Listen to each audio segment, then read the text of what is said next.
হবে যে আমরা হচ্ছে হিন্দু। সবার পরিচয় হিন্দু, অন্য পরিচয় আমাদের দরকার নাই। কোন রাজনৈতিক, কোন গোষ্ঠী, কোন সংস্থা আমাদের সেগুলো দরকার নাই। আমাদের সবচেয়ে বড় পরিচয় হচ্ছে আমরা হিন্দু। এবং আমাদের যেই ইন্টারন্যাশনাল, যেই ভাষায় বা যেইখানে কোন রকম আক্রমণ হচ্ছে, সেইখান থেকে কেউ যদি নাও থাকে, আমরা সবার আগে যেইখান থেকে আসি সেইখানে যাব। আমরা সবার আগে যাব। আমরা কথা হচ্ছে কি ভাই, এখন আপনার অস্তিত্ব হুমকির মুখে, সেখানে আপনি পালিয়ে বাঁচতে পারবেন না। আপনি কই যাবেন? আপনি ঠাকুর আক্রমণ হয়েছে, আপনি ঢাকা আসবেন, ঢাকা আক্রমণ হবে না, এবার কোনো নিশ্চয়তা আছে আপনার?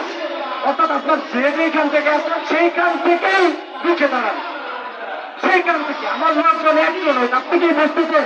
একজন লোক যদি এই সামান্য সামনে করা ছাত্র আন্দোলনে, এই সাহিদ ভাই সামান্য সে মারা গেছে, একটু বুঝতে পারছেন যে আন্দোলন কত বড় সরাই গেছে। অর্থাৎ আমাদের এই সাহসটাই নেই। এই সাহসটা এখন থেকে আমাদের জাগ্রত করতে হবে। আমরা ছাত্র এই সামনে থেকে জাগ্রত করবো, অন্য কেউ কিন্তু আসবে না ভাই। সবার স্বার্থ আছে, আমাদের একমাত্র স্বার্থ নয়। ঠিক আছে, আমি আমার বক্তব্য এখানে বন্ধ করছি এবং সবাইকে বলতেছি আমাদের হিন্দু ফার্স্ট মুভমেন্ট এবং যে যার জায়গা থেকে আসেন ভাই প্রতিবাদ করেন। এইটাই হচ্ছে আমার কথা। আচ্ছা, ধন্যবাদ।